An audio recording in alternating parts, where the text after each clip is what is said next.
कैसे हो आप सभी लोग। मैं उम्मीद करता हूँ कि आप सभी लोग अच्छे होंगे और स्वस्थ होंगे।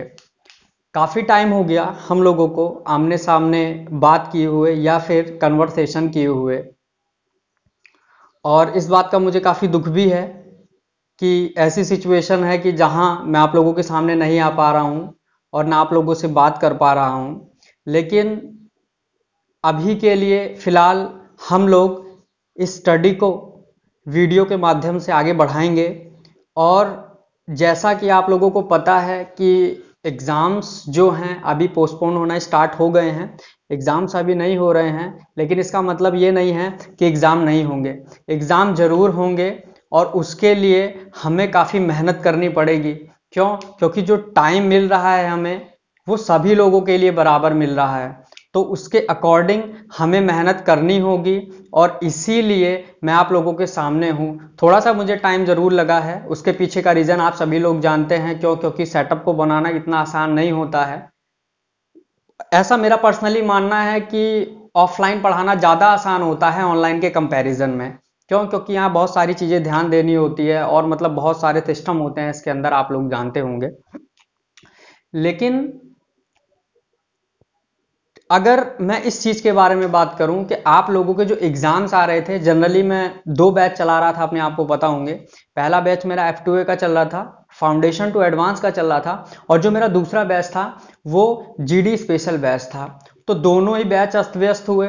लेकिन जो आप लोगों का भरोसा मेरे लिए है, उसके उस चीज़ का सम्मान करते हुए मैं अपनी चीज़ों को आगे ज़रूर बढ़ाऊंगा।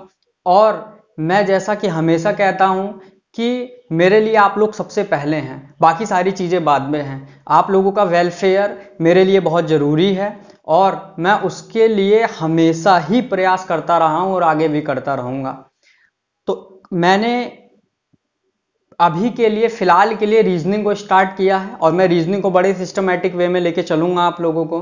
और जैसा कि आप लोगों को पता है, मेरा एक कोर स्टाइल है और मैं उसी तरीके से पढ़ाता हूं। मैं पहले कभी किसी चीज़ों को बहुत ही बेसिक से लेके चलता हूं और उसके बाद धीरे धीरे उसको उठाना स्टार्ट करता हूं, क्योंकि मेरा मानना ऐसा है कि अगर आप किसी चीज को बेसिक तरीके से पढ़ लें, फिर उसके बाद उसके ऊपर से जाएंगे, तो आप लोगों को ज्यादा मजा आएगा पढ़ने में और ज्यादा मजा आएगा सीखने में। क्यों? क्योंकि जैसा जैसा अभी एग्जाम का दौर चल रहा है, आप लोगों को यह भी पता होगा कि चीजें बहुत टिपिकल हो चली हैं। बहुत ही मुश्किल है उस चीज को समझ पाना कि इस ढंग से चीजें धीरे धीरे टफ होती जा रही हैं। और आप लोग अब पेपर को ध्यान देंगे तो अब रटी रटाई चीजों पे बात कम होती है, कंसेप्चुअली चीजों पर बात ज्यादा होती है। तो इसीलिए मैं रीजनिंग को स्टार्ट कर रहा हूं और उसके अंदर मैं आप लोगों को टॉपिक लॉजिकल वेन डायग्राम का पढ़ाऊंगा, जो कि दोनों ही जो बैच चल रहे थे उसके लिए इंपॉर्टेंट है ही। और आप कोई भी एग्जाम देने जाएंगे तो वहां इसकी महिमा बड़ी अच्छी रहती है। इसके से क्वेश्चन जरूर पूछे जाते हैं और करना आसान होता है, लेकिन थोड़ा सा कंफ्यूजिंग इसलिए होता है क्योंकि आप उस टॉपिक को समझते नहीं हैं, केवल आप उस चीज को रटते हैं या फिर कंफ्यूजन क्रिएट करके रखते हैं अपने दिमाग में। तो इस रिगार्डिंग मैं ये चैप्टर आप लोगों को पढ़ाऊंगा और मैं वादा करता हूं आप लोगों से, जब ये चैप्टर मेरा जिस दिन खत्म होगा उस दिन आप लोग कोई सी भी किताब उठाएंगे, मार्केट के अंदर कुछ भी किताब है, अगर आप उसको उठाएंगे तो आपसे क्वेश्चन जरूर सॉल्व होंगे। ये मैं वादा करता हूं आप लोगों से। लेकिन आप लोगों को डेडिकेशन से पढ़ना होगा और मेरे साथ जुड़े रहना होगा। तो मैं अपने टॉपिक को स्टार्ट करने जा रहा हूं लॉजिकल वेन डायग्राम से। तो लॉजिकल वेन डायग्राम, जिसको आप लोग वेन आरेख के नाम से भी जानते हैं। और एक चीज और मैं बता दूं कि टॉपिक को पढ़ने से पहले मैं एक चीज आप लोगों को क्लियर कर दूं कि मेरा पढ़ाने का स्टाइल बाइलिंगुअल होता है। बाइलिंगुअल का मतलब ये हुआ कि दोनों भाषाओं में। और मेरी कोशिश ये रहती है कि आप लोग प्लीज थोड़ा सा इंग्लिश के लिए भी थोड़ा सा आप लोग मेहनत करें, क्योंकि आजकल जो ट्रेंड चल रहा है उसमें गूगल ट्रांसलेट की दिक्कत होती है। और उसके बाद कई बार ऐसा देखा जाता है कि हिंदी मीडियम में जो क्वेश्चन आते हैं as comparison to English medium, वो काफी मुश्किल हो जाते हैं। कई बार जो हिंदी माध्यम का बच्चा है वो भी इंग्लिश में क्वेश्चन को आसानी से समझ लेता है और हिंदी में क्वेश्चन उसको समझ में नहीं आता है। तो कोशिश कीजिए आप लोग कि थोड़ा सा आप लोग इस चीज के लिए मेहनत करेंगे तो काम बन जाएगा। तो टॉपिक में स्टार्ट करूंगा, ध्यान देना, टॉपिक में स्टार्ट करूंगा लॉजिकल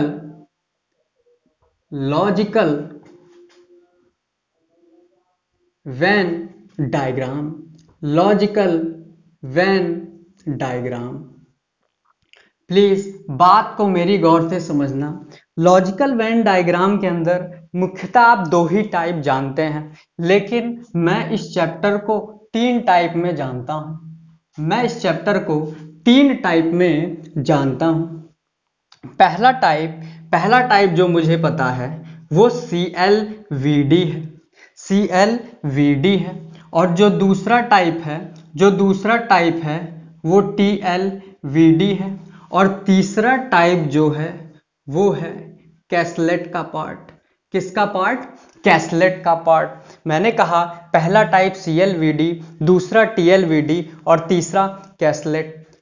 मैं इसके माध्यम से क्या समझूं? मैं इसके माध्यम से ये समझूं कि इसको आप लोग बोलेंगे क्रिटिकल लॉजिकल वेन डायग्राम, और दूसरा टाइप होगा वो ट्रेडिशनल लॉजिकल वेन डायग्राम का होगा।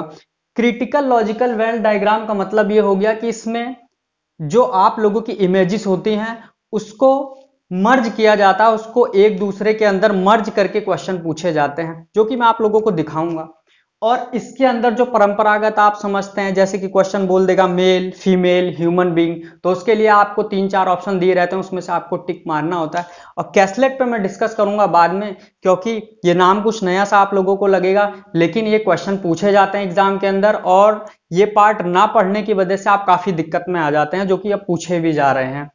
तो मैं सबसे पहला type critical logical Venn diagram का उठाऊंगा, और इसी को आपको समझाने की मैं कोशिश करूंगा भी। मैं इसी को आप लोगों की समझाने की कोशिश करूंगा, critical logical Venn diagram. Please समझने की कोशिश करना, आप सभी लोग समझने की कोशिश करना। तो पहला जो टाइप है वो है CLVD, कहने का मतलब क्रिटिकल लॉजिकल वेन डायग्राम।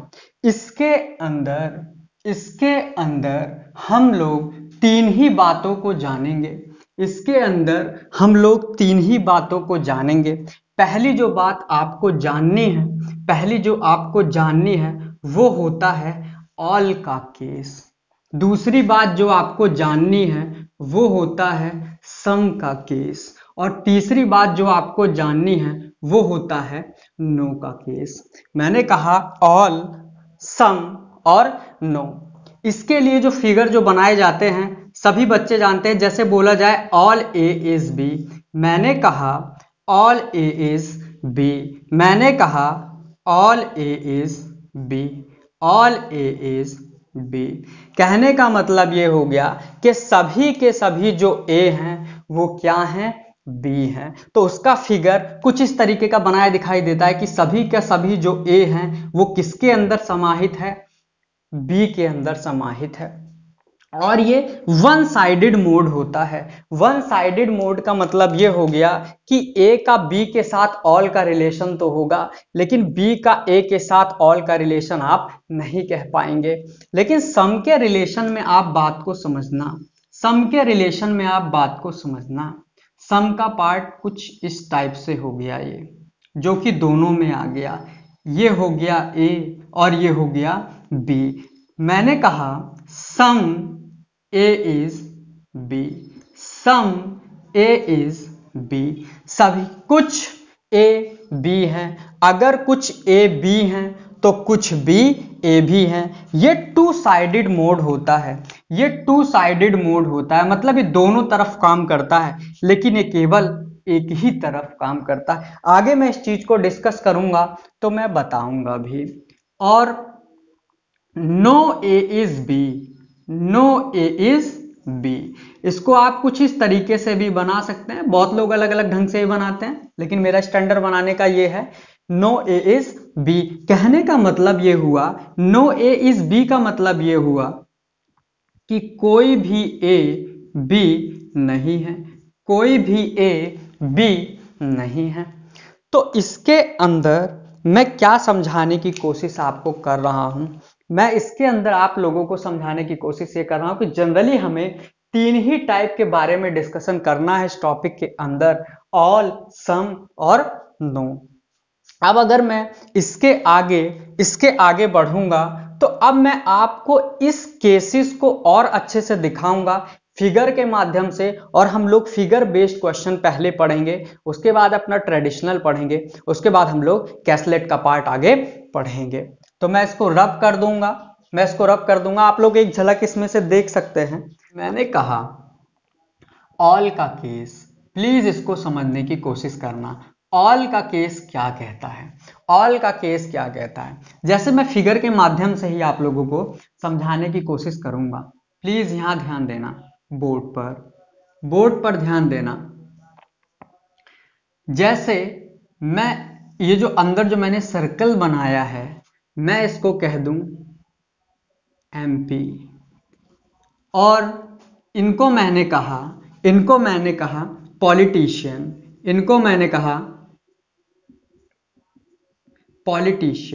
मैंने इनको कहा पॉलिटिशियन। कहने का मतलब ये जो अंदर का सर्कल है ये आपको एमपी रिप्रेजेंट करता है, और ये जो बाहर का सर्कल है वो पॉलिटिशियन, सॉरी माफ कीजिएगा, ये जो ट्राइंगल है ये पॉलिटिशियन को रिप्रेजेंट करता है। तो अब यहां से कुछ कंक्लूजन्स निकलते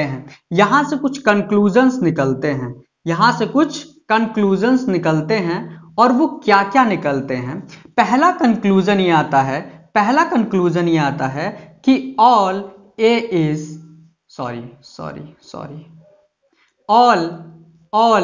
MP is politician, all MP is politician. दूसरा आता है सम MP is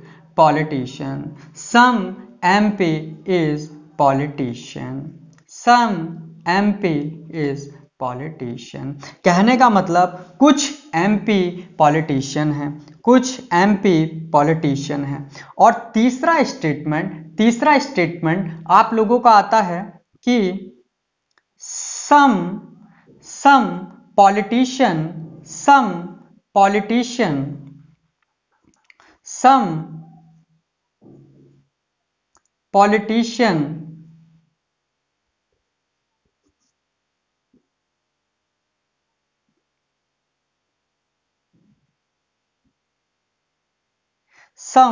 politician is not MP। तो इस बात को थोड़ा सा आप लोग प्लीज समझने की कोशिश करना, इस बात को समझने की थोड़ी सी आप लोग कोशिश करना। मैंने कहा कि सभी के सभी एमपी पॉलिटिशियन है, ये बात बिल्कुल ठीक है। क्योंकि बाहर का जो सेक्शन है आपका ये पॉलिटिशियन को रिप्रेजेंट करता है, और अंदर का जो सर्कल है वो एमपी को रिप्रेजेंट करता है। कहने का मतलब एमपी जो है वो पूरा का पूरा पॉलिटिशियन में समाहित है। तो मैं इस बात को कह पाऊंगा कि सभी के सभी एमपी जो हैं वो पॉलिटिशियन है। दूसरा ये निकल के आता है कि कुछ एमपी पॉलिटिशियन है। एक बात बताइए कि जब सभी के सभी जब एमपी पॉलिटिशियन है तो इसके कुछ हिस्से जो ऑलरेडी पॉलिटिशियन में हैं वो तो पॉलिटिशियन होंगे ही, उसमें तो कोई दिक्कत नहीं है। अब तीसरा स्टेटमेंट आता है सम पॉलिटिशियन इज नॉट एमपी। कहने का मतलब कुछ पॉलिटिशियन एमपी नहीं है। आप देखिए जो पॉलिटिशियन इस हिस्से में होंगे क्या वो कभी एमपी होंगे? कभी नहीं होंगे। इसीलिए ये तीनों के तीनों स्टेटमेंट बिल्कुल ट्रू हैं। ये तीनों के तीनों स्टेटमेंट बिल्कुल ट्रू हैं कि all MP is politician, some MP is politician, और तीसरा some politician is not MP. ये बात समझ में आ गई होगी। फिर इसके अंदर यहां ध्यान देना कुछ और स्टेटमेंट आते हैं। इसके अंदर कुछ और स्टेटमेंट आते हैं, जैसे अगर कहा जाए नो, अगर कहा जाए no MP is politician, no MP is politician, मैंने कहा नो MP इज पॉलिटिशियन, तो आप खुद बताइए कि क्या ये सही होगा कि कोई भी MP पॉलिटिशियन नहीं है, जबकि आपका फिगर क्या कहता है कि सभी के सभी अगर सभी के सभी अगर MP पॉलिटिशियन है, तो ये कहना कि नो MP इज पॉलिटिशियन, ये अपने आप में बिल्कुल गलत बात है। तो ये स्टेटमेंट कैसा है मेरे भाई, ये स्टेटमेंट एक फॉल्स स्टेटमेंट है, एक गलत स्टेटमेंट है। एक स्टेटमेंट इसमें और निकल के आता है, एक स्टेटमेंट इसमें और निकल के आता है कि नो पॉलिटिशियन इज MP। इसमें अगला स्टेटमेंट निकल के आता है कि नो पॉलिटिशियन इज MP। अगला स्टेटमेंट निकल के आता है कि नो पॉलिटिशियन इज MP। तो आप बताइए कि क्या स्टेटमेंट ये ठीक है? मेरे हिसाब से बिल्कुल ठीक नहीं है। क्यों? क्योंकि एक बात बताइए, यहां कहने का मतलब ये हुआ कि कोई पॉलिटिशियन MP नहीं है, जबकि ये वाला सेक्शन आपका पॉलिटिशियन का है और जो सर्कल वाला सेक्शन है वो MP का सेक्शन है। ये बताइए कि जो पॉलिटिशियन का हिस्सा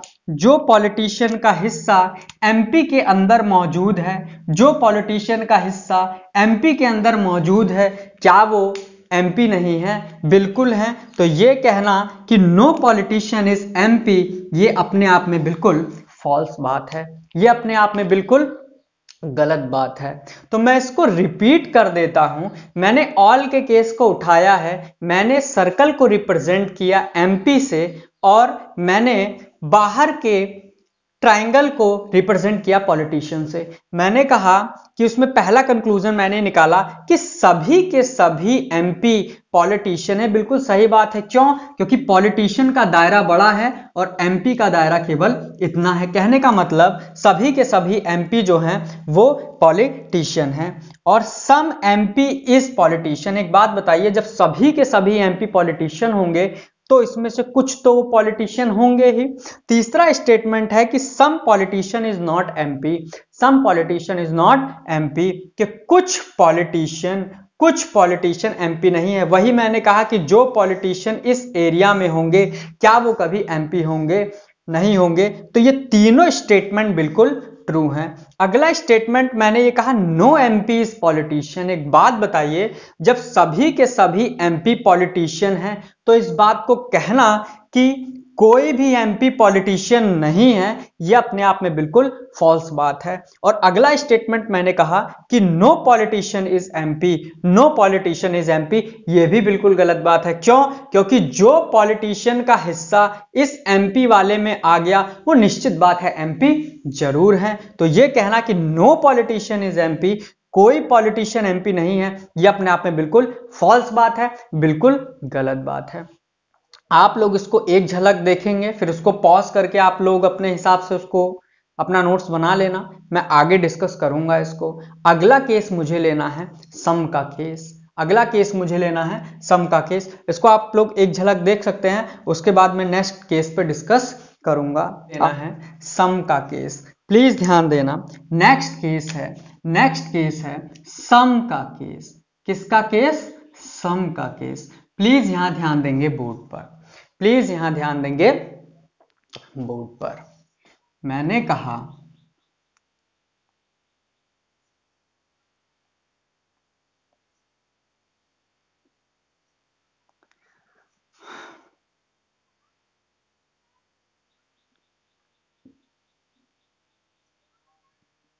ये मैंने फिगर बनाया है और इसको मैं कह देता हूं, चलिए कुछ खाने पीने की बात भी हो जाए इसी में। तो मैंने इसको कहा nutritious food,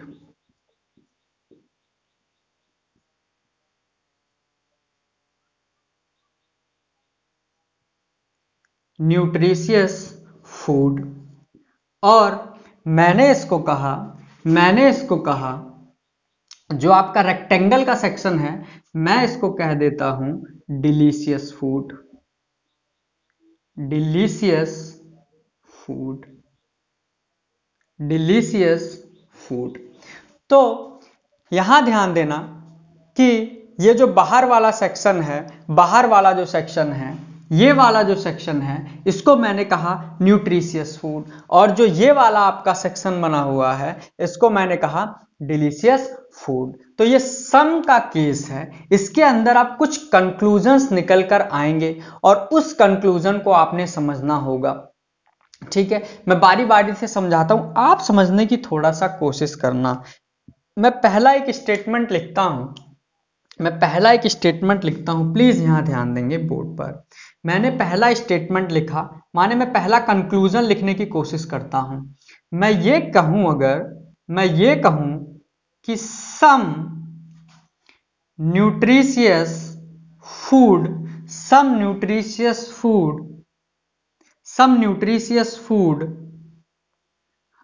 are delicious food, some nutritious food are delicious food. तो बताइए क्या ये स्टेटमेंट ठीक है? ये बिल्कुल स्टेटमेंट ठीक है कि सम न्यूट्रिशियस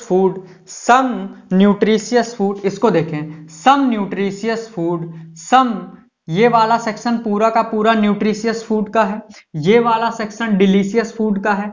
तो इसमें जो हिस्सा ये वाला न्यूट्रिशियस फूड का आ चला है डिलीशियस फूड के अंदर, तो आप कह पाएंगे ना कि कुछ न्यूट्रिशियस फूड जो है वो डिलीशियस फूड है। बिल्कुल सही बात है। आगे बढ़ते हैं, नेक्स्ट है डिलीशियस फूड, सॉरी माफ कीजिएगा, अगला स्टेटमेंट है some delicious food are nutritious food. तो ये स्टेटमेंट बताइए, ये स्टेटमेंट क्या ठीक स्टेटमेंट है? बिल्कुल ठीक स्टेटमेंट है। क्यों? क्योंकि जो हिस्सा डिलीशियस फूड का न्यूट्रिशियस फूड में आ गया है, तो आप इस बात को कह पाएंगे कि some delicious food are nutritious food. कहने का मतलब कुछ डिलीशियस फूड न्यूट्रिशियस फूड हैं। तो ये दोनों के दोनों स्टेटमेंट बिल्कुल ट्रू हैं, बिल्कुल सत्य हैं, बिल्कुल ट्रू हैं, बिल्कुल सत्य हैं। नेक्स्ट स्टेटमेंट को समझने की कोशिश करना, एक बात बताइए, अगर मैं लिख दूं सम न्यूट्रिशियस फूड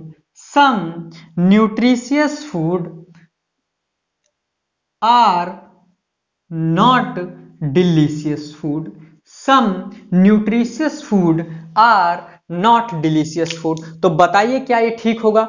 बिल्कुल ठीक बात है। क्यों? क्योंकि जो हिस्सा न्यूट्रिशियस फूड का यहां है, क्या वो कभी डिलीशियस फूड के अंदर आएगा?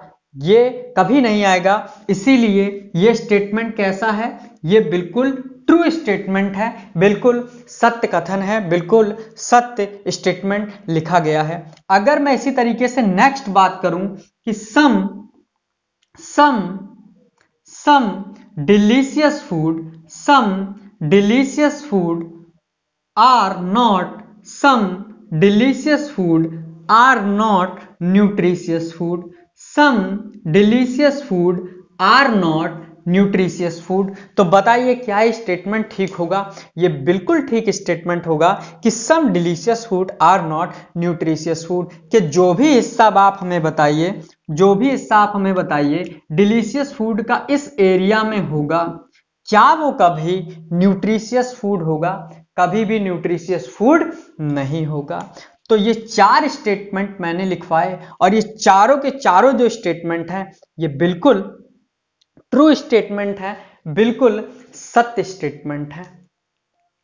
अब इसके बाद कुछ और स्टेटमेंट की हम लोग चर्चा कर लेते हैं, इसमें और क्या क्या निष्कर्ष निकलते हैं, इसमें और क्या क्या कंक्लूजन्स निकलते हैं। आप समझने की कोशिश करना, अगला स्टेटमेंट जो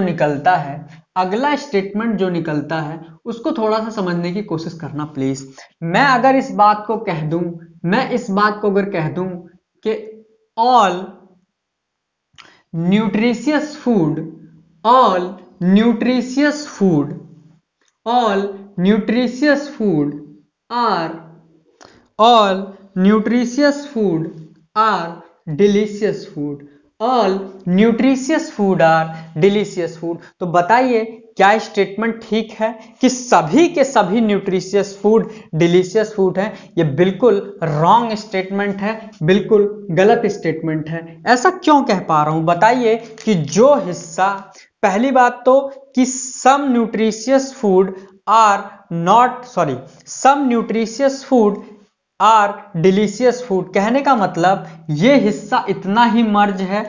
आप हमें बताइए कि जिस दिन इस एरिया में कोई चीज बैठी होगी वो कभी भी डिलीशियस फूड नहीं होगी। तो आप कैसे कह पाएंगे कि all nutritious food are delicious food? कहने का मतलब कि सभी के सभी न्यूट्रिशियस फूड जो हैं वो डिलीशियस फूड हैं।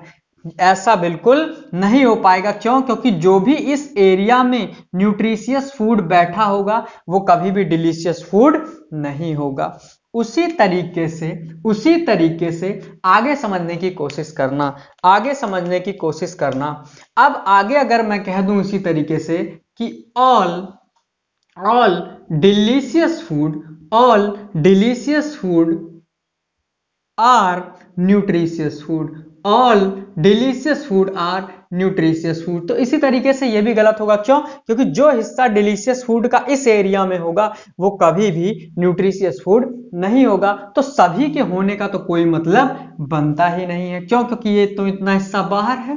ठीक, तो इसके अलावे और भी स्टेटमेंट बनते हैं। इसके अलावे एक स्टेटमेंट ये भी बन सकता है कि no nutritious food, no nutritious food, no nutritious food, no nutritious food, no nutritious food are delicious food, no nutritious food are delicious food. और एक लास्ट स्टेटमेंट इसमें बनता है, एक लास्ट स्टेटमेंट इसके अंदर बनता है कि no delicious food, no delicious food, no delicious food are nutritious food, no delicious food are nutritious food. Please मेरी बातों को गौर से समझना। एक बात बताइए कि जब कुछ हिस्सा न्यूट्रिशियस फूड का, कुछ हिस्सा न्यूट्रिशियस फूड का वो डिलीशियस फूड में आ गया है, तो ये कहां का तर्क हुआ कि कोई भी न्यूट्रिशियस फूड वो डिलीशियस फूड नहीं है। तो ये कोई तर्क नहीं बनता है। तो इसी तरीके से दोनों स्टेटमेंट गलत होंगी, इसी तरीके से दोनों स्टेटमेंट गलत होंगी। तो आप खुद देखिए, इस फिगर को अच्छे से एनालाइज कर लीजिए कि मैंने इसके अंदर क्या बात को समझाया है। ये सेक्शन मैंने न्यूट्रिशियस फूड का लिया, ये सेक्शन मैंने डिलीशियस फूड का लिया। इसके अंदर मैंने पहले कहा कि some nutritious food are delicious food, some nutritious food are delicious food. कहने का मतलब कुछ न्यूट्रिशियस फूड, ये देख पा रहे होंगे आप, कुछ न्यूट्रिशियस फूड डिलीशियस फूड है, बिल्कुल ठीक बात है। Some delicious food are nutritious food. अब ये वाला जो सेक्शन है और ये वाला जो सेक्शन है इसी के अंदर मर्ज है। तो सीधी सी बात है कि टू साइडेड मोड है कि अगर कुछ न्यूट्रिशियस फूड डिलीशियस फूड है तो कुछ डिलीशियस फूड वो न्यूट्रिशियस फूड भी जरूर होंगे। उसी तरीके से अगला मैंने स्टेटमेंट लिया, सम न्यूट्रिशियस फूड आर नॉट।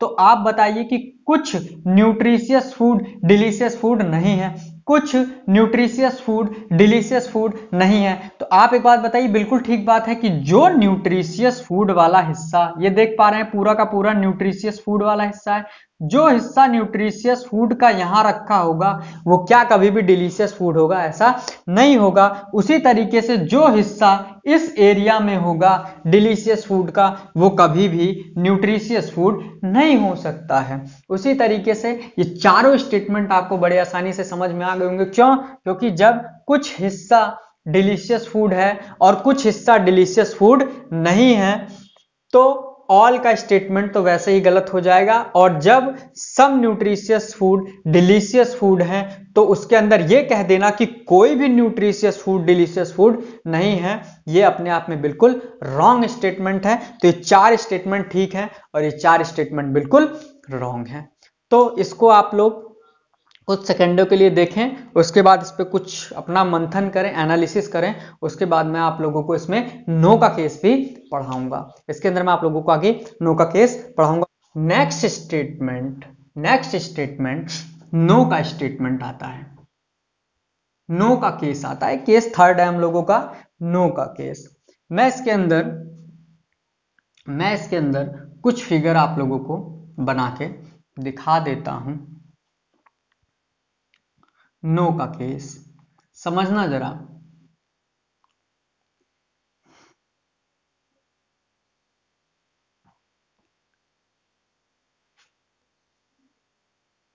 ये समझना, पिछले वाले फिगर से इस वाले फिगर का कोई लेना देना नहीं है जी, कंफ्यूज नहीं होना है, ठीक है। कैसा लगा ये फिगर? चलिए अब समझने की कोशिश करना। इस वाले सेक्शन को मैं कह देता हूं, चलिए आप ही लोगों पे एक एग्जांपल ले लेते हैं, स्टूडेंट, और इस वाले सेक्शन को मैं कह देता हूं फेलियर, ठीक है। अब इसके अंदर कुछ बातें जन्म लेंगी, जिसमें कि पहला जन्म होता है कि मैंने कहा नो स्टूडेंट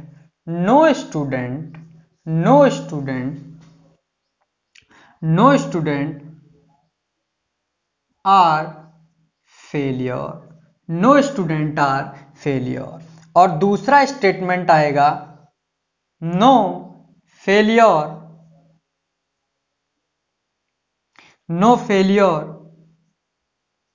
आर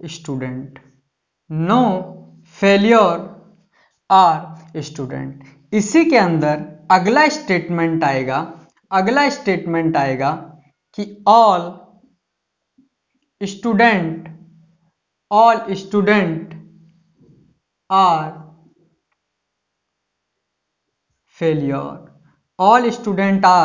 फेलियर, और इसी के अंदर अगला स्टेटमेंट आएगा कि all failure are student. Please बातों को गौर से समझने की कोशिश करना आप लोग। देखिए नो क्या कहता है, ये कहता है कि देखिए स्टूडेंट वाला हिस्सा ये है, फेलियर वाला हिस्सा ये है, किसी का किसी भी फिगर में कोई हस्तक्षेप नहीं है। इसका मतलब स्टूडेंट का फेलियर से कोई लेना देना नहीं है और फेलियर का स्टूडेंट से कोई लेना देना नहीं है।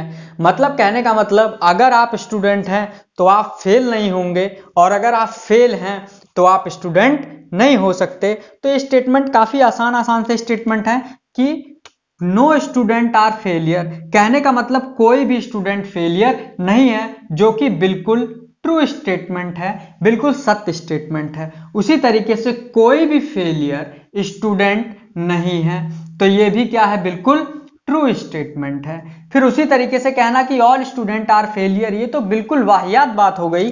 किस तरीके से कि जब कोई भी स्टूडेंट फेलियर नहीं है तो ये कहना कि सभी के सभी स्टूडेंट फेलियर हैं, ये तो बिल्कुल हम लोगों के ईगो के खिलाफ बात हो गई कि सभी के सभी स्टूडेंट फेलियर हैं, जबकि ऐसा नहीं है। कोई भी स्टूडेंट ऐसा नहीं है, अगर वो इस पृथ्वी लोक पे स्टूडेंट है तो वो कभी भी फेलियर नहीं हो सकता, और अगर कोई फेलियर है तो इसका स्टूडेंट से कोई लेना देना नहीं है।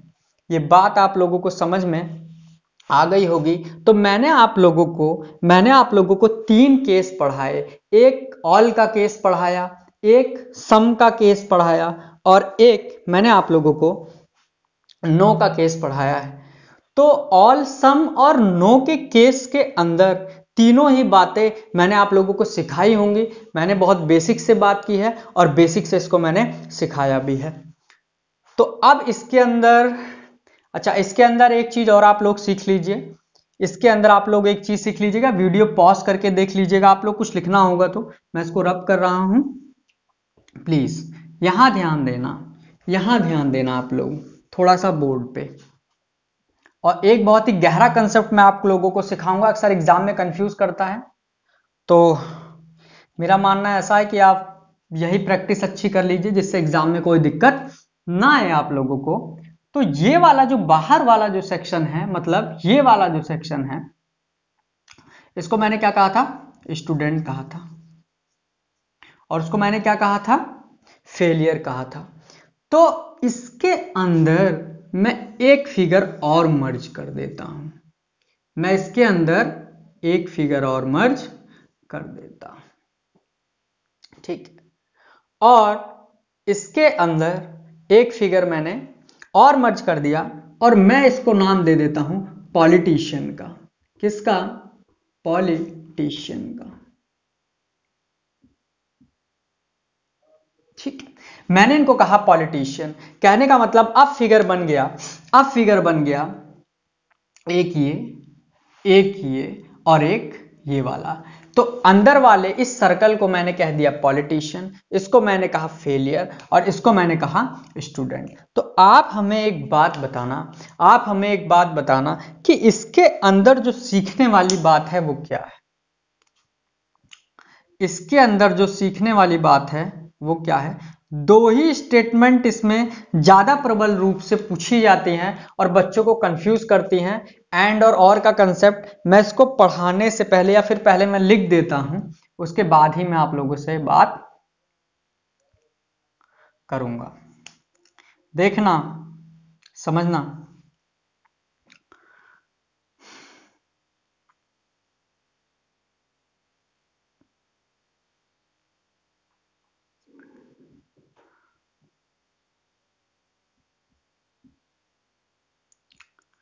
some politician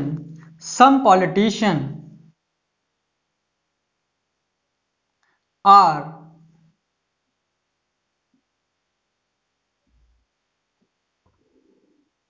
student, some politician are student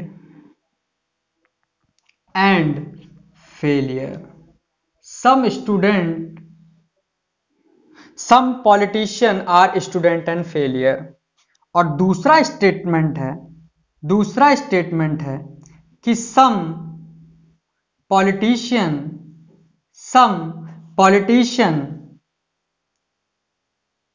are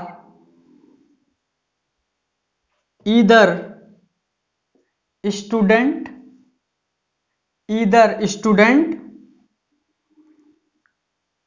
और फेलियर, ईदर स्टूडेंट और फेलियर।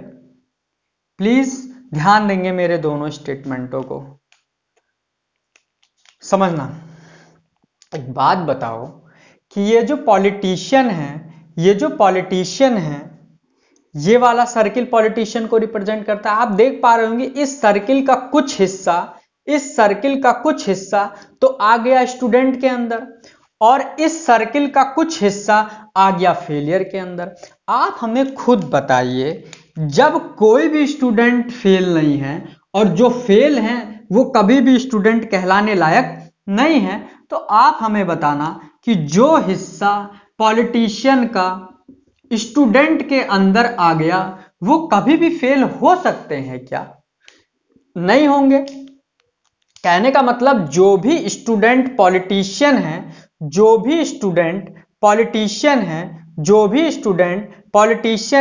वो कभी भी फेल होंगे क्या? नहीं होंगे। आप हमें बताना कि अब जो भी पॉलिटिशियन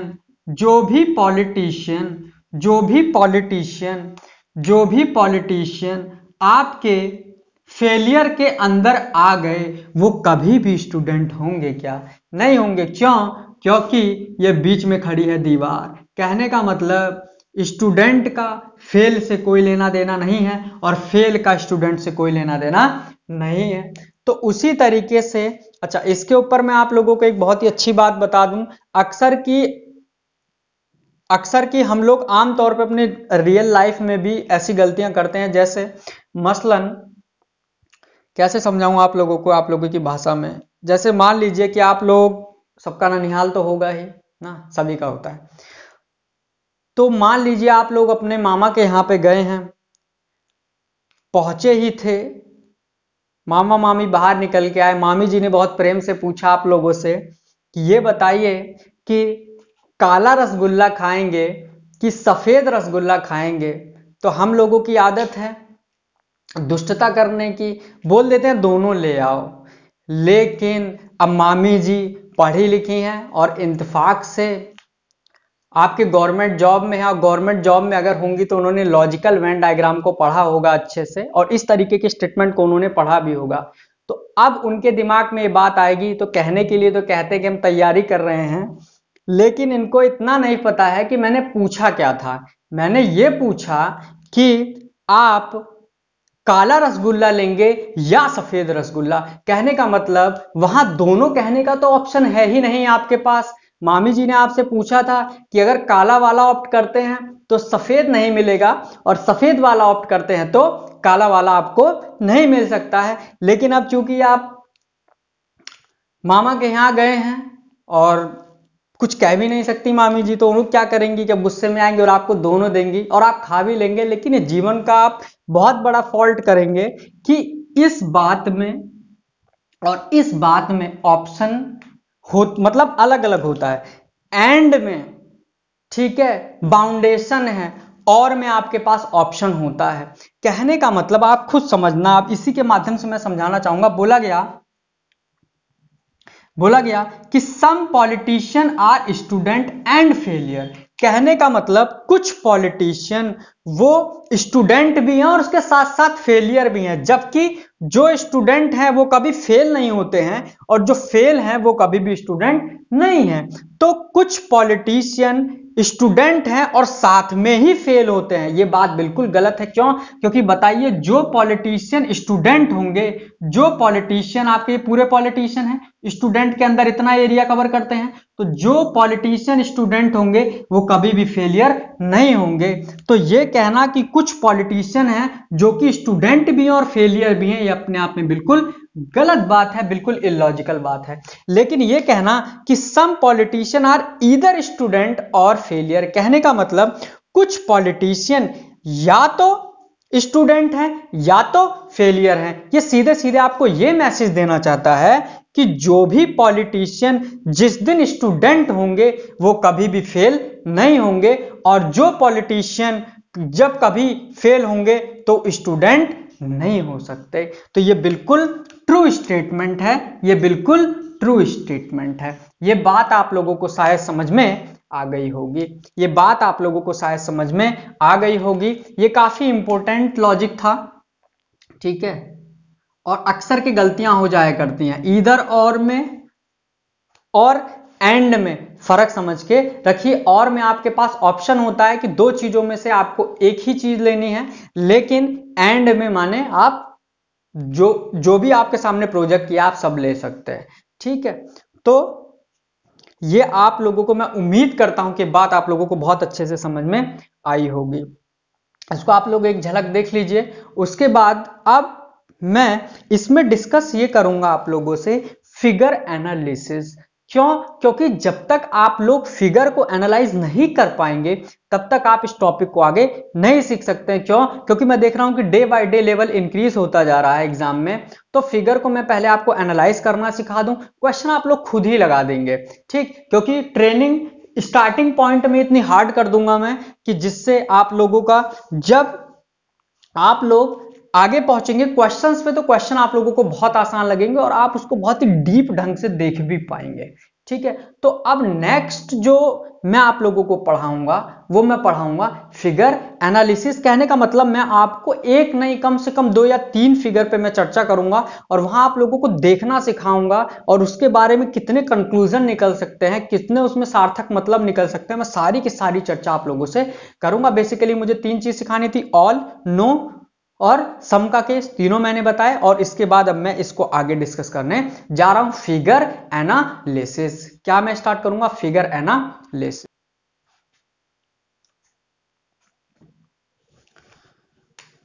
चलिए अभी फिगर एनालिसिस और फिगर आप लोगों के सामने मैंने बनाया हुआ है। देखिए ये जो ट्राइंगल है ये रिप्रेजेंट करता है किसको, जरा बाउंड्री लाइन। अब देखिए यहां से इंपॉर्टेंट ये होगा कि आपकी जो निगाहें होनी चाहिए वो एकदम सटीक किस पे होनी चाहिए, फिगर पर होनी चाहिए। आपको एकदम फिगर का एनालिसिस होना चाहिए। फिगर एनालिसिस आप जब करेंगे उसके अंदर इसकी जो बाउंड्री लाइन होती है इसको आप लोगों को बिल्कुल ध्यान में रखना होगा। जैसे कि आप देखिए कलाकार के हिस्से को आप देख पा रहे हैं, कलाकार के हिस्से को आप देख पा रहे हैं, ठीक। फिर इसी के अंदर आप निर्देशक के हिस्से को देख पा रहे हैं, आप इस निर्देशक के हिस्से को देख पा रहे हैं। और ये जो सर्कल है, ये जो सर्कल है, आप ये जो निर्माता का सेक्शन है आप इसको क्या देख पा रहे हैं, आप इसको क्या देख पा रहे हैं। अभी मैं इस पर क्वेश्चन आप लोगों को नहीं करा रहा हूं, मैं इस पे अभी आप लोगों को क्वेश्चन नहीं करा रहा हूं, मैं केवल आप लोगों को इतना बताने की कोशिश कर रहा हूं कि ये फिगर के अंदर ये जो मैंने नंबरिंग की है, ये जो छोटे छोटे पार्ट्स हैं ये अपने आप में क्या कहते हैं, क्या लॉजिक शो करते हैं। तो मैं धीरे धीरे मैं इस पर चर्चा करूंगा आप लोगों से, मैं धीरे धीरे इस पर चर्चा करूंगा आप लोगों से। देखना, सबसे पहले मैं एरिया 1 की बात कर लूं आप लोगों से। ये एरिया जो 1 है ये क्या कहता है, आप बताइए। इस पूरे के पूरे हिस्से में, इस पूरे के पूरे हिस्से में ये जो 1 वाला एरिया है, कहने का मतलब ये वाला जो हिस्सा है, क्या ये किसी के अंदर आपको आता हुआ दिखाई दे रहा है? नहीं ना, नहीं ना। तो ये क्या है, ये केवल और केवल, केवल और केवल क्या है, कलाकार हैं। एरिया 1 किसको रिप्रेजेंट करता है, केवल और केवल कलाकार को रिप्रेजेंट करता है, ओनली और ओनली कलाकार को रिप्रेजेंट करता है। उसी तरीके से 2 नंबर को देखिए, ये 2 नंबर के हिस्से को आप समझ पा रहे हैं क्या? ये जो निर्देशक का जो पूरा हिस्सा है इसमें जो 2 नंबर का हिस्सा आपको बताया जा रहा है, क्या इसका हस्तक्षेप किसी और फिगर में आता हुआ दिखाई दे रहा है? बिल्कुल नहीं, बिल्कुल नहीं। तो इसमें जो एरिया नंबर 2 है, तो एरिया नंबर 2 किसका है, केवल और केवल किसको रिप्रेजेंट करता है, केवल और केवल निर्देशक को रिप्रेजेंट करता है। केवल और केवल किसको रिप्रेजेंट करता है, निर्देशक को रिप्रेजेंट करता है। उसके बाद जरा गौर करना, एरिया 3, एरिया 3। अब इस एरिया 3 को देखना। अब ये जो एरिया 3 जो रिप्रेजेंट किया गया है, माने कहने का मतलब ये वाला जो एरिया आपके पास है, ठीक। तो इस एरिया 3 में, इस एरिया 3 में आप जरा गौर से देखने की कोशिश करना, ये जो निर्माता वाला सेक्शन है, क्या ये वाला जो हिस्सा है वो किसी के अंदर है? नहीं है। तो ये आप लोगों को किसका हिस्सा होगा, केवल और केवल निर्माता का हिस्सा होगा। किसका हिस्सा होगा, केवल और केवल निर्माता का हिस्सा होगा। अब जरा इस फिगर नंबर 4 को देखना, ये वाला हिस्सा, मैं इस वाले हिस्से की बात कर रहा हूं जी, ये वाले हिस्से की मैं बात कर रहा हूं, मैं इस वाले हिस्से की बात कर रहा हूं, मैं इस वाले हिस्से की बात कर रहा हूं। Area number 4, area number 4। अब इस एरिया नंबर 4 को देखना और आप समझने की कोशिश करना। एक बात बताइए, एरिया नंबर 4 आपका कलाकार के अंदर आता है और एरिया नंबर 4 आपका निर्देशक के अंदर भी आता है। देखो ना, ये देखो ना, मैं केवल और केवल बाउंड्री लाइन की बात कर रहा हूं। इस टॉपिक में अगर आप लोग बाउंड्री लाइन पर ध्यान देंगे, फिगर एकदम, मतलब हिट वर्ड क्या क्या है, हिट वर्ड ये है कि कलाकार और निर्देशक। 4 को देखिए, ये किसकी बाउंड्री आपको दिखाई दे रही है, ये बाउंड्री आपको निर्देशक की भी दिखाई दे रही है, और ये किसके अंदर घुस गई है आके, ये कलाकार के अंदर आ गई है, ठीक है। तो इसका हस्तक्षेप किसके अंदर है, कलाकार के अंदर है। क्या बताइए, 4 नंबर जो रिप्रेजेंट कर रहा है आपको, 4 नंबर जो रिप्रेजेंट कर रहा है आपको, क्या इसका हस्तक्षेप निर्माता के अंदर है? नहीं है। तो आप हमें बताइए कि 4 नंबर किसके किसके अंदर आता है, कलाकार के अंदर आता है और निर्देशक के अंदर आता है। इसका निर्माता से देखिए, ये देखिए निर्माता से बिल्कुल बाहर है, निर्माता का ये सर्कल है, इससे बाहर 4 दिखाई दे रहा है। तो area number 4, area number 4, area किसको रिप्रेजेंट करता है आपका? आप कई तरीके से देखिए, बोलने के लिए कई तरीके से बोला जा सकता है कि एरिया नंबर 4 कलाकार निर्देशक दोनों को शो करता है, या फिर इसके लिए जो आप लोगों के एग्जाम में स्टेटमेंट जो होगा वो कैसे भी लिखा जा सकता है, वो लिखा जा सकता है कि एरिया नंबर 4 ऐसे कलाकार हैं, ऐसे, मैं शॉर्ट में लिखूंगा जी, ऐसे कलाकार हैं, ऐसे कलाकार हैं जो निर्देशक भी हैं, जो क्या हैं, जो क्या हैं, निर्देशक भी है, जो क्या है, निर्देशक भी है, जो क्या है, निर्देशक भी है। एरिया नंबर 4 ऐसे कलाकार हैं जो निर्देशक भी हैं। उसी तरीके से एरिया नंबर 5 क्या कहता है, एरिया नंबर 5 क्या कहता है, प्लीज इसको गौर से और ध्यान से समझने की कोशिश करेंगे आप लोग। एरिया नंबर 5 क्या कहता है, एरिया नंबर 5 को देखो, एरिया नंबर 5 का जो हिस्सा आता है वो आपके निर्देशक के अंदर भी है और वो आपके किसके अंदर है, निर्माता के अंदर भी है। लेकिन क्या ये ट्राइंगल के अंदर 5 दिखाई दे रहा है आपको, ये कलाकार की बाउंड्री है, ये बिल्कुल बाहर है 5 से, 5 का इससे कोई लेना देना नहीं है। तो ये किसके अंदर आ रहा है, ये वाला हिस्सा, ये 5 वाला जो हिस्सा है ये किसके अंदर आ रहा है, ये जो 5 जो एरिया है ये किसके अंदर आ रहा है, आपके निर्देशक के अंदर दिखाई देता है और सर्कल के अंदर दिखाई देता है, लेकिन उसका कलाकार से कोई लेना देना नहीं है। तो एरिया नंबर हम 5 को क्या बोलेंगे कि ये ऐसे, कुछ भी बोल लीजिए, ऐसे निर्देशक हैं, ये ऐसे निर्देशक हैं, ऐसे निर्देशक हैं जो आपके क्या हैं, एरिया नंबर 5 ऐसे निर्देशक हैं जो आपके निर्माता भी हैं, जो आपके निर्माता भी हैं, जो आपके निर्माता भी हैं। ठीक है, इतनी बात समझ में आई। अब एरिया नंबर 6 की हम लोग बात कर लेते हैं। अच्छा, जोड़ने के लिए इसमें आप बहुत कुछ जोड़ सकते हैं जी, इतना लिखना नहीं है। देखिए, ऐसे निर्देशक जो क्या हैं, निर्माता भी हैं लेकिन कलाकार नहीं है। इसको लिखा भी जा सकता है कि आगे कि जो कलाकार नहीं है, तो इससे कोई विशेष लेना देना मुझे नहीं है। अब 6 नंबर को देखना, 6 नंबर एरिया आप देख पा रहे हैं। अच्छा, 6 नंबर जो है ये आपके ट्राइंगल में भी आता है और आपके सर्कल में भी आता है। क्या इस 6 नंबर का इस निर्देशक वाले पार्ट से कोई लेना देना है? ये पूरा का पूरा निर्देशक वाला पार्ट अगर मैं पेंट कर दूं, अगर मैं पूरा का पूरा निर्देशक वाला पार्ट, मैं इसको मतलब केवल आप लोगों को विजुलाइज कराने की कोशिश कर रहा है, मैं इसको पेंट कर दूं, मैं पेंट कर दूं, तो क्या 6 पर उसकी आंच आएगी? नहीं आएगी। क्यों? क्योंकि 6 पर कोई रंग नहीं गिरेगा अगर मैं पूरे के पूरे निर्देशक को पेंट कर दूं। लेकिन आप सोचना, आप उस चीज को विजुलाइज कीजिए कि अभी आप कलाकार को पूरा पेंट कर दें, जहां जहां कलाकार की बाउंड्री है पूरी की पूरी पेंट कर दें आप, तो 6 नंबर पेंट हो जाएगा। उसी तरीके से निर्माता वाला जो सेक्शन है उसको आप पेंट कर देंगे तो भी 6 नंबर पेंट होना स्टार्ट हो जाएगा। लेकिन आप हमें बताइए कि निर्देशक वाले पार्ट को जब आप पेंट करेंगे तो क्या 6 नंबर पर पेंट पड़ेगा? नहीं पड़ेगा।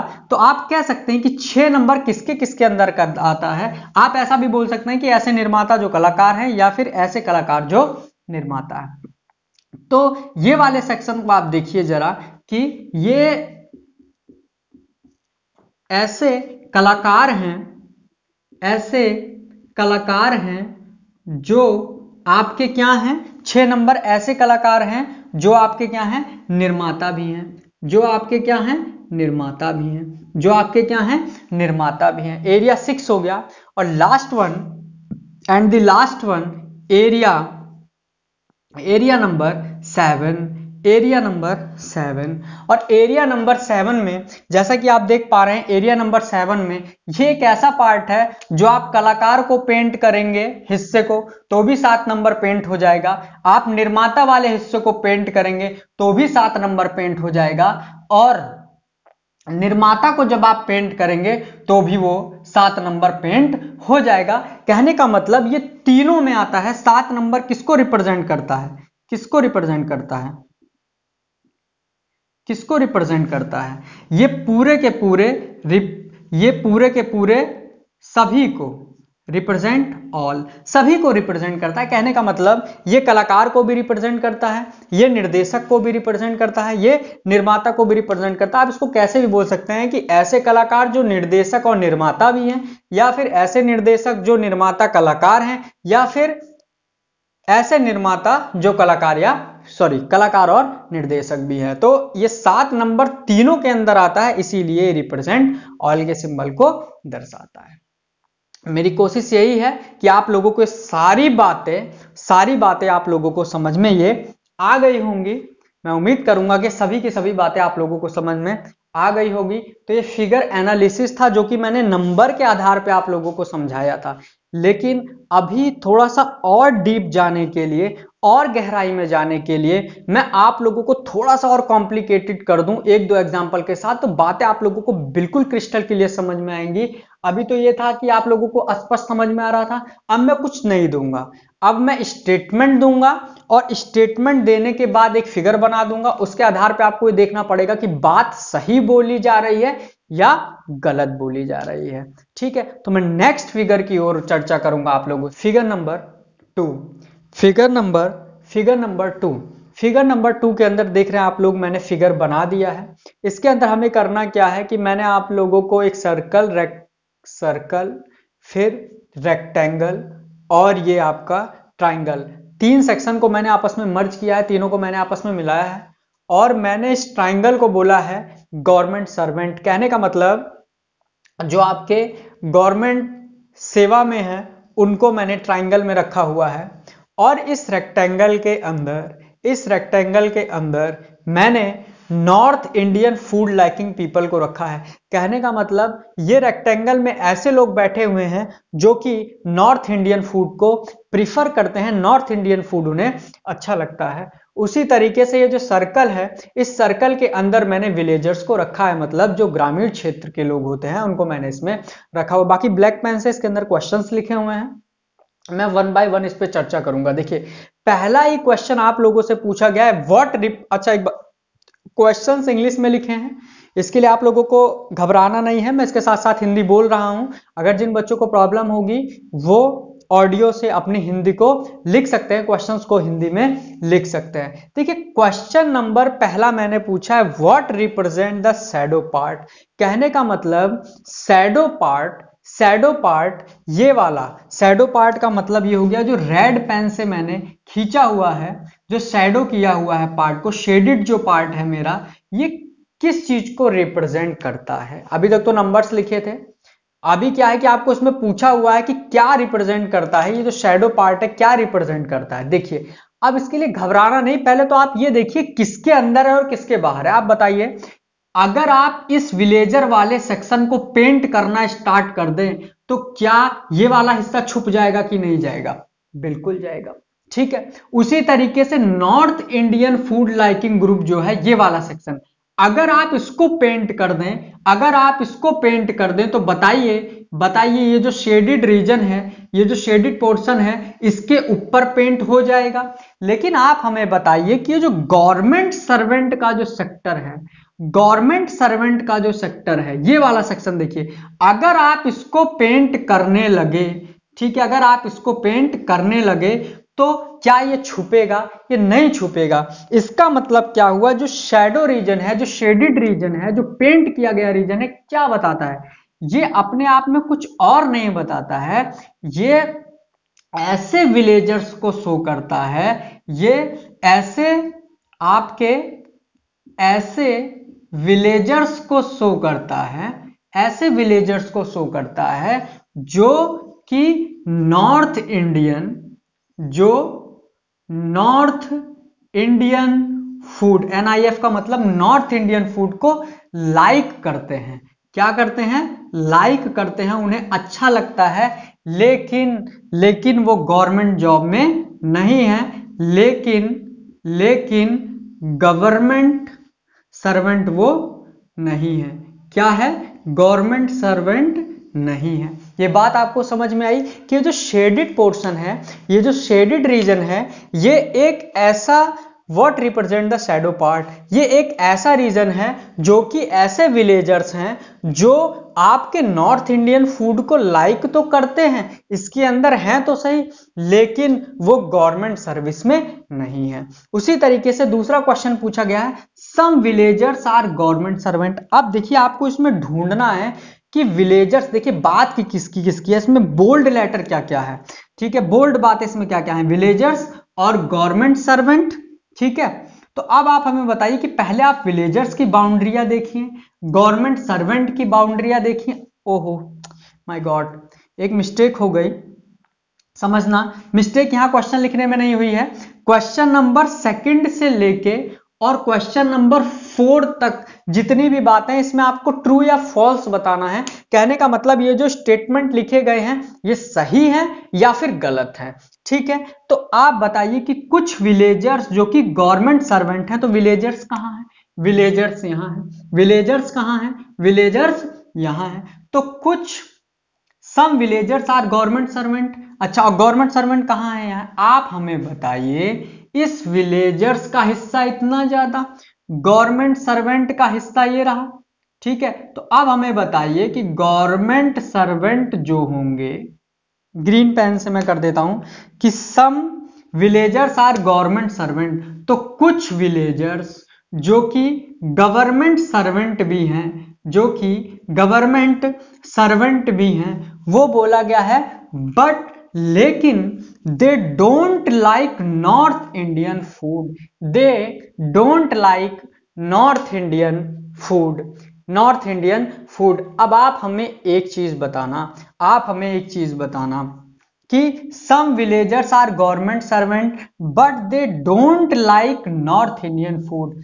अब अगर आपने इस शेडेड रीजन को देखा तो वो बात तो बिल्कुल ठीक है कि कुछ विलेजर्स ऐसे हैं, सॉरी माफ कीजिएगा, कि कुछ विलेजर्स ऐसे हैं जो कि गवर्नमेंट जॉब में हैं लेकिन वो नॉर्थ इंडियन फूड को लाइक नहीं करते। तो आप क्या करेंगे? आप सीधे सीधे इसको सही या गलत का ऑप्शन आप ले सकते हैं, लेकिन आप हमें बताइए कि क्या कुछ जो विलेजर्स हैं जो कि गवर्नमेंट सर्वेंट हैं, तो एक बात बताइए कि कुछ विलेजर्स जो कि गवर्नमेंट सर्वेंट हैं, क्या वो सेक्शन यही है कि इसके अलावा भी और कहीं सेक्शन बन सकता है? अब आप देखेंगे, कहेंगे ओ माय गॉड ये तो और भी बन सकता है। क्यों? क्योंकि विलेजर्स का दायरा बहुत बड़ा है और गवर्नमेंट सर्वेंट का भी दायरा बहुत बड़ा है। आप जरा इस रीजन को देखने की कोशिश करना, इस रीजन को देखने की आप लोग कोशिश करना, तो आपको बात समझ में शायद आ जाएगी कि कुछ विलेजर्स ऐसे हैं जो कि गवर्नमेंट सेक्टर में, ठीक है भाई, कि कुछ विलेजर्स ऐसे हैं जो कि किसमें है? आपके गवर्नमेंट सर्विस में है, गवर्नमेंट सर्विस में है। तो ये वाला जो पार्ट है ये भी आपका विलेजर्स और गवर्नमेंट सर्वेंट को शो करता है, और जो ये वाला पार्ट है ये भी आपका गवर्नमेंट और विलेजर्स को शो करता है। लेकिन but they don't like north Indian food, लेकिन अगर जिस दिन आप इसको मानेंगे वो सम विलेजर्स, अगर आप इसको मान लेंगे तो आप आंसर गलत दे बैठेंगे। लेकिन जिस दिन आप सम जो बोला गया है कि सम विलेजर्स जिस दिन आप इस हिस्से को मानेंगे स्टेटमेंट बिल्कुल ट्रू हो जाएगा, ये स्टेटमेंट बिल्कुल ट्रू हो जाएगा। कैसे? मैं फिर से समझाता हूं, मुझे पता है आप लोगों का बीपी बढ़ रहा होगा। सम विलेजर्स आर गवर्नमेंट सर्वेंट, ठीक है, तो सम विलेजर्स आर गवर्नमेंट सर्वेंट। एक बात बताइए, आप अभी नॉर्थ इंडियन फूड को जाने दीजिए, विलेजर्स का सेक्शन पूरा ये है, विलेजर्स का सेक्शन पूरा ये है, और उसके बाद गवर्नमेंट सर्वेंट का सेक्शन ये है। तो इसमें बोला गया कुछ विलेजर्स जो कि गवर्नमेंट सर्वेंट हैं, तो कुछ विलेजर्स जो हैं, तो विलेजर्स तो ये है ना, ये भी तो हैं जो कि किसमें हैं? गवर्नमेंट सर्वेंट में है, गवर्नमेंट सर्वेंट में है। लेकिन आगे ये बोला गया है दे don't like north Indian food, जो ये विलेजर्स हैं जो कि गवर्नमेंट सर्वेंट में हैं, वो क्या है? वो नॉर्थ इंडियन फूड को लाइक नहीं करते। तो अगर आप इसको देखेंगे तो आप कहेंगे ये तो लाइक करते हैं। क्यों? क्योंकि ये तो नॉर्थ इंडियन फूड के अंदर भी आ रहा है। लेकिन ये इसमें थोड़ा ही बोला गया है कि आप इसी पार्ट को बोलें, जैसा कि इसमें स्पेसिफिक पूछा गया था कि ये पार्ट क्या रिप्रेजेंट करता है, लेकिन यहां नहीं पूछा गया। आपको खुद पूरे फिगर को एनालिसिस करना पड़ेगा, और आप ध्यान देंगे तो आपको पता चलेगा कि ये वाला भी सेक्शन एक ऐसा सेक्शन है, जी हां, जो कि विलेजर्स के अंदर आता है, जो कि गवर्नमेंट सर्विस के अंदर आता है। लेकिन आप बताइए कि वो नॉर्थ इंडियन फूड को लाइक नहीं करते। ये देखिए, नॉर्थ इंडियन फूड की बाउंड्री ये है, नॉर्थ इंडियन फूड की बाउंड्री ये है, तो ये बिल्कुल इससे बाहर हिस्सा है, तो स्टेटमेंट बिल्कुल ट्रू है। उसी तरीके से अगला देखना, सम गवर्नमेंट सर्वेंट आर, मैं इसको मिटा दे रहा हूं, थोड़ा कम कंफ्यूजन होगा, नहीं तो बहुत ज्यादा कंफ्यूजन होने लग जाएगा। समझने की कोशिश करना प्लीज आप लोग मेरी बातों को। Some government servant are neither villagers nor like north Indian food. इनका कहने का मतलब यह है कि कुछ गवर्नमेंट सर्वेंट ऐसे भी हैं जो कि ना तो विलेजर्स हैं और ना ही वो नॉर्थ इंडियन फूड को लाइक करते हैं। जानते हैं क्या कहना चाह रहा है? ये कहना चाह रहा है कि ओनली गवर्नमेंट सर्वेंट। तो ऐसा बिल्कुल है। आप इस वाले पार्ट को देखिए, आप इस वाले पार्ट को देखिए जरा। अगर मैं इस वाले हिस्से को ले लूं तो आपको शायद बात समझ में आने लगेगी कि ये गवर्नमेंट सेक्टर है, पूरा गवर्नमेंट सर्विस करने वाले लोग हैं ये, ठीक है, गवर्नमेंट सर्वेंट हैं ये। तो इस गवर्नमेंट सर्वेंट में बोला गया है कि ना तो वो विलेजर्स हों, तो ये पूरा का पूरा विलेजर्स वाला सेक्शन में उठा के हम बाहर फेंक दिए। उसके बाद ना ही नॉर्थ इंडियन फूड लाइक करते हो, तो नॉर्थ इंडियन फूड को भी वो लाइक नहीं करते। क्यों? क्योंकि मैं इस हिस्से की बात कर रहा हूं, ठीक है। तो ये गवर्नमेंट सर्वेंट जो हैं ये ऐसे, ये ओनली, अभी ओनली का केस पहले सिखाए थे जिसमें जो कॉर्नर कॉर्नर में जो नंबर्स मैंने लिखे थे वहां मैंने इस चीज की चर्चा की थी। तो some government servant are neither villagers nor like north Indian food का मतलब ये हो गया कि कुछ गवर्नमेंट सर्वेंट ऐसे भी हैं जो कि ना तो विलेजर्स हैं और ना ही वो नॉर्थ इंडियन फूड को लाइक करते हैं, मतलब कि वो नॉर्थ इंडियन फूड को भी लाइक नहीं करते। वो कौन सा सेक्शन है? ये रहा, ठीक है। उसके बाद ये भी स्टेटमेंट कैसा है? ये भी स्टेटमेंट कैसा है? एक ट्रू स्टेटमेंट है, एक सत्य स्टेटमेंट है। उसके बाद अगला है सम विलेजर्स आर ओनली विलेजर्स। एक बात बताइए कि कुछ विलेजर्स ऐसे हैं जो कि ओनली विलेजर्स हैं। बिल्कुल सही बात है। जैसा कि देखिए अब तो आप लोगों को कोई दिक्कत नहीं, some villagers are only villagers, only केवल कुछ विलेजर्स ऐसे हैं जो केवल विलेजर्स हैं। तो आप कहीं का भी पोर्शन उठा सकते हैं। भाई ये कह रहा है कि गवर्नमेंट सर्वेंट भी ना हो और ना ही नॉर्थ इंडियन हो, केवल और केवल विलेजर्स हो। तो ये रहे केवल और केवल विलेजर्स वाले पार्ट, जो केवल और केवल विलेजर्स है, इसको भी ले सकते हैं आप, केवल और केवल विलेजर्स वाले पार्ट, ठीक है। जो केवल और केवल विलेजर्स होंगे, ना उनका गवर्नमेंट सर्वेंट से कोई लेना देना है और ना ही वो लोग north Indian food liking people है, north Indian food liking group है। तो मैंने आप लोगों को फिगर एनालिसिस भी समझा दिया है और आप लोगों को मैं उम्मीद करता हूं कि ये बात समझ में आ गई होगी। अगर नहीं समझ में आई होगी तो थोड़ा सा पेशेंस रखेंगे, इसको दोबारा से रिपीट करके देखेंगे तो आपको बातें समझ में आना स्टार्ट हो जाएंगे, ठीक है। अब मैं यहां से आप लोगों को क्वेश्चंस कराऊंगा, ठीक है, क्वेश्चंस कराऊंगा और क्वेश्चन के माध्यम से मैं आप लोगों को फिर अब आगे बात समझाने की कोशिश करूंगा, ठीक। क्वेश्चन मैंने आप लोगों को दिया है, जो व्यक्ति शिक्षित हैं और रोजगार में हैं किंतु अस्थाई नहीं है। इस चीज को प्लीज समझने की कोशिश करना। शिक्षित, ये स्क्वायर जो है आपको शिक्षित को बता रहा है, ठीक है। ये सर्कल जो है आपको रोजगार को बता रहा है और ये जो ट्राइंगल है ये आपको अस्थाई बता रहा है, ठीक। अभी मैंने नंबरिंग आप लोगों को सिखा दी है, तो अब आपको कुछ नहीं करना होता है ऐसे सवाल में। आप लोग थोड़ा लंबी और गहरी सांस लें और ये देखें कि इसमें बात क्या क्या है। शिक्षित हो, रोजगार हो लेकिन अस्थाई ना हो, शिक्षित हो रोजगार हो। पहले तो आप ये देखिए कि शिक्षित का कॉलम कहां है? ये रहा। रोजगार कहां है? यहां है। शिक्षित यहां है और रोजगार यहां है। तो आप देखना कि अगर आपको बोला जाए कि शिक्षित और रोजगार का कौन सा हिस्सा है तो आप यही तो बताएंगे, देखना तो आप यही तो बताएंगे कि शिक्षित ये है, रोजगार ये है। तो शिक्षित और रोजगार की बात अगर बोली जाए तो यही वाला हिस्सा तो शिक्षित और रोजगार को बताता है, यही तो शिक्षित और रोजगार को बताता है। अच्छा एक मिनट, आप लोगों को मैं इसके पहले एक और बात समझा दूं, थोड़ा सा आप लोग मेरी बात को समझने की कोशिश करना। जैसे मैं आप लोगों को एक बात बोलूं कि कल आप क्लासरूम में आना तो अपनी पॉकेट में 10 रुपए लेकर आना। प्लीज मेरी बात को गौर से समझने की कोशिश कीजिएगा, कंफ्यूजन ही खत्म हो जाएगी। आप कल क्लास में आना और 10 रुपए पॉकेट में लेके आना।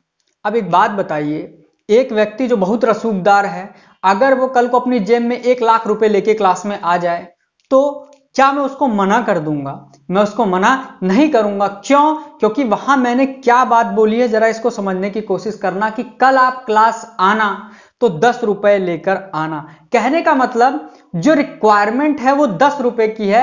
अब 10 रुपए से ऊपर आप कितना भी लेके आइए, हमें उससे कोई मतलब नहीं है। लेकिन अगर मैं यही स्टेटमेंट कुछ इस तरीके से बोलूं कि कल आप क्लास में आना और साथ में पॉकेट में केवल 10 रुपए लाना, केवल 10 रुपए लाना, तो आप क्या करेंगे? आप सीधी सी बात है कि आपको पता है कि अगर 10 रुपए के अलावे भी अगर हम कोई और पैसा अपने जेब में रख के लेके जाएंगे तो सर जी क्लास से बाहर कर देंगे। तो केवल और बिना केवल वाली लाइन में बहुत अंतर होता है। तो मैंने इस बात को समझाने की कोशिश आप लोगों को की है कि अब इसके अंदर आप लोग ये सोच रहे होंगे कि सर तो ये बता रहे हैं कि ये शिक्षित हैं और ये रोजगार हैं, तो इसके अंदर तो अस्थाई भी घुसा हुआ है। लेकिन क्या मैंने केवल की बात की है? मैंने ऐसे बोला है कि जो केवल शिक्षित और रोजगार हो, मैंने ऐसा तो नहीं कहा। मैंने ये बोला है, इसमें लिखा हुआ है जो व्यक्ति शिक्षित हैं और रोजगार में हैं। तो एक बात बताइए, व्यक्ति शिक्षित ये हैं, रोजगार ये है, तो शिक्षित और रोजगार वाला जो सेक्शन है, शिक्षित और रोजगार वाला जो सेक्शन है वो क्या है? वो यही तो है, वो यही तो है, ये वाला जो सेक्शन है। देखो ये शिक्षित के अंदर भी आता है, रोजगार के अंदर भी आता है। मैंने केवल की बात नहीं की, लेकिन ये बोला गया है किंतु अस्थाई नहीं है, किंतु अस्थाई नहीं है। तो ये बोला गया है किंतु अस्थाई नहीं है, तो मतलब कि ऐसे लोगों को आप ढूंढना है जो शिक्षित भी हो, रोजगार भी हो, लेकिन अस्थाई ना हो। तो एक बात बताइए, अगर अस्थाई नहीं होंगे तो आपको ये वाला जो अस्थाई वाला सेक्शन है उसको काट के बाहर निकालना, फेंकना पड़ेगा। ठीक है, इसको आप बाहर निकालेंगे तो आपके सामने क्या मिलेगा? बी और डी मिलेगा। तो आप हमें बताइए कि इसका सही ऑप्शन क्या होगा? बी और डी होगा। कहने का मतलब जो व्यक्ति शिक्षित है और रोजगार में है, जो व्यक्ति शिक्षित है और किसमें है? जो व्यक्ति शिक्षित में है और रोजगार में है लेकिन वो अस्थाई नहीं है, तो कौन से बचते हैं? बी और डी, और वही आपका आंसर भी होगा। ठीक है, अब मैं नेक्स्ट क्वेश्चन कराता हूं आप लोगों को। क्वेश्चन नंबर 2, जो भारतीय नेता हो, देखिए घबराना नहीं है, भारतीय का सेक्शन ये है, नेता का सेक्शन ये है और गायक का सेक्शन ये है। ठीक, तो बोला गया है कि जो भारतीय नेता हो, समझना, जो भारतीय नेता हो परंतु गायक ना हो। पहले तो ये ढूंढिए भारतीय कहां है और नेता कहां है। देखिए भारतीय तो यहां है, ये रहे, और नेता यहां है। तो कहने का मतलब भारतीय यहां पे है और नेता यहां पे। कहने का मतलब ये इस सेक्शन की बात कर रहा है। अभी तक की जानकारी की मैं बात कर रहा हूं, अभी तक की जानकारी की बात मैं ये कर रहा हूं कि जो भारतीय नेता हो, कहने का मतलब जो भारतीय भी हो और नेता भी हो। ठीक, गायक है, मुझे अब इससे कोई लेना देना नहीं है। लेकिन आगे एक खतरनाक लाइन बोली गई है कि परंतु गायक ना हो, परंतु गायक ना हो। आप हमें बताना, बोला गया है परंतु गायक ना हो। तो अब बताइए, क्या आपको गायक को बाहर नहीं निकालना पड़ेगा? इसका मतलब आप ये गायक वाला सेक्शन नहीं ले सकते हैं। आपको केवल कौन सा सेक्शन लेना है? जो भारतीय हो और नेता हो लेकिन गायक ना हो। कहने का मतलब वही पिछले वाले कॉन्सेप्ट की तरह, केवल किसकी बात कर रहा है? केवल और केवल जो भारतीय हैं और नेता हैं, और वो गायक नहीं है। तो इसका कौन सा ऑप्शन नंबर ठीक होगा? ऑप्शन नंबर ए बिल्कुल ठीक होगा। मैं नेक्स्ट क्वेश्चन की बात करता हूं। नेक्स्ट क्वेश्चन है, जो क्रिकेट, फुटबॉल और कबड्डी खेलते हैं। कहने का मतलब जो क्रिकेट भी खेलते हो, फुटबॉल भी खेलते हैं और कबड्डी भी खेलते हो। देखिए सबसे पहले अगर मैं बात करूं, मैं अब आप लोगों को कुछ इसमें समझा दूं। ये फुटबॉल है, ये कबड्डी है और ये क्रिकेट है। इसके अंदर कहीं ना कहीं आप लोगों को ABCDEF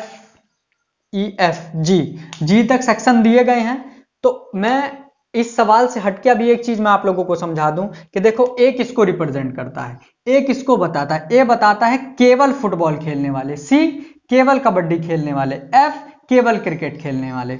बी की बात करूं तो देखो बी किसके अंदर आता है? बी आपके कबड्डी के भी अंदर आता है, बी आपके फुटबॉल के भी अंदर आता है, लेकिन क्रिकेट के अंदर नहीं आता है। तो बी है जो कबड्डी और फुटबॉल दोनों खेलते हैं। उसी तरीके से ई को देखो, ई आपका क्रिकेट में आता है, ई आपका कबड्डी में आता है, लेकिन क्या ई आपके फुटबॉल में आता है? नहीं आता। तो वो कबड्डी और क्रिकेट दोनों खेलते हैं। उसी तरीके से जी को देखो, जी फुटबॉल में आता है, जी फुटबॉल में आता है, जी क्रिकेट में आता है, लेकिन क्या जी आपके कबड्डी में आता है? नहीं आता। तो इसका मतलब जी एक ऐसा व्यक्ति है जो कि फुटबॉल भी खेलता है और क्रिकेट भी खेलता है। लेकिन डी को जरा देखना, डी आपका कबड्डी भी खेलता है, उसके अंदर भी आता है। डी आपका फुटबॉल भी खेलता है, इसके अंदर भी आता है। और डी आपका क्रिकेट भी खेलता है, इसके अंदर भी आता है। तो कहने का मतलब क्रिकेट, फुटबॉल, कबड्डी तीनों खेलने वाला जो व्यक्ति है वो कौन है? केवल और केवल डी है, केवल और केवल डी है। ये बात आप लोगों को शायद मेरी समझ में आई होगी। अब मैं नेक्स्ट क्वेश्चन पे बात करूंगा। क्वेश्चन नंबर 4 के अंदर ये वाला जो सेक्शन है, अगर जो आप इस सेक्शन की बात करें, जो रेक्टेंगुलर शेप है इसके आप लोग देखेंगे, तो ये वाला जो सेक्शन है, ये वाला जो सेक्शन है किसको शो करता है?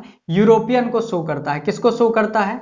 यूरोपियन को शो करता है। उसी तरीके से ये वाला जो ट्राइंगल है, ये वाला जो ट्राइंगल है, ये वाला जो ट्राइंगल है, ये किसको रिप्रेजेंट कर रहा है? संगीत वालों को रिप्रेजेंट कर रहा है। ये अंदर जो स्क्वायर बना हुआ है छोटा सा, ये जो अंदर स्क्वायर बना हुआ है छोटा सा, ये किसको रिप्रेजेंट कर रहा है? नृत्यकों को रिप्रेजेंट कर रहा है। और ये जो सर्किल है, ये जो सर्किल है, ये किसको रिप्रेजेंट कर रहा है मेरे भाई? ये पेशेवर को रिप्रेजेंट कर रहा है। अभी समझना क्या बोला गया है? ना तो नृत्यक हो और ना ही संगीतकार हो, किंतु पेशेवर हो। आप मेरी बात को समझने की कोशिश करना।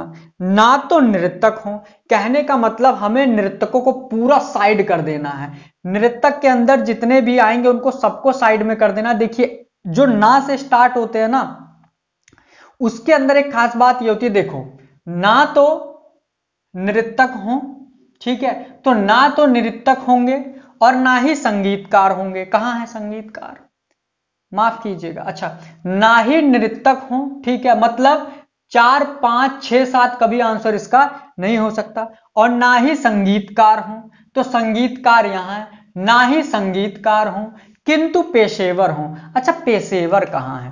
यहां देखो, यहां देखो, पेशेवर ये है, ठीक। अब मेरी बात को गौर से समझने की कोशिश करना। जो चीज इसके अंदर है पहले हम लोग उसी पर फोकस करेंगे। कौन हो? पहली बात तो पेशेवर हो।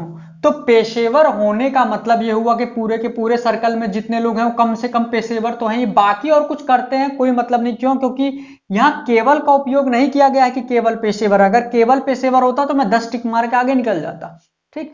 लेकिन बोला क्या गया है? किंतु पेशेवर है। तो पेशेवर जो है वो ये इतना पूरे के पूरे इस गोले के अंदर जितने लोग आते हैं सब पेशेवर हैं। लेकिन इसके अंदर ना तो नृत्यक हो, तो नृत्यक कहां है? यहां है। कहने का मतलब ये वाला सेक्शन कभी भी नहीं हो सकता। क्यों? क्योंकि ना तो नृत्यक हो, तो नृत्यक के अंदर कौन कौन आ रहा है? नृत्यक का ये पूरा सेक्शन है, इसके अंदर 5, 7 दोनों आते हैं, ये कभी नहीं होगा। और ना ही संगीतकार। संगीतकार देखो, संगीतकार देखो, संगीतकार देखो, तो संगीतकार के अंदर ये देखो, ये वाली लाइन देखो, ये वाली लाइन, ठीक है। इसके अंदर कौन कौन है? ना तो ये होगा ना तो ये होगा, लेकिन बचा कौन? 10। तो कहने का मतलब हमारा आंसर 10 होगा। सीधे सीधे उसने ये पूछा था कि ना ही नृत्यक हो ना ही संगीतकार हो किंतु पेशेवर होने चाहिए। तो मैंने देखा कि पेशेवर का सेक्शन ये है, इसके अंदर नृत्यक नहीं होने चाहिए, तो नृत्यक स्क्वायर को दिखाता है, इसके अंदर जितनी चीजें आई मैंने सब हटा दी। और ना ही संगीतकार, और ना ही संगीतकार, तो संगीतकार इस ट्राइंगल को दिखाता है, तो इसके अंदर जितने भी ट्राइंगल के अंदर आया मैंने सबको बाहर उठा के कर दिया और इसके अंदर केवल और केवल 10 बचा। तो 10 नंबर एक ऐसा नंबर है जो कि पेशेवर जो है, किंतु पेशेवर है, लेकिन ना तो नृत्यक है और ना ही संगीतकार, ना तो नृत्यक है और ना ही संगीतकार। ये बात आप लोगों को समझ में शायद आ गई होगी।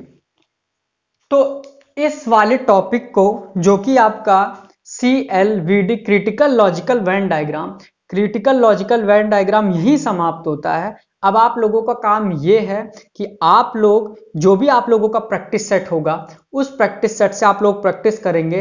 CLVD का एक भी क्वेश्चन आपका नहीं फंसेगा, मैं आपसे वादा करता हूं। अगर आप लोगों ने इसको पूरा क्लास को कंसेप्चुअली सीखा होगा, एक एक बारीकी पॉइंट को देखा होगा, तो आपको सारी बातें समझ में आई होंगी।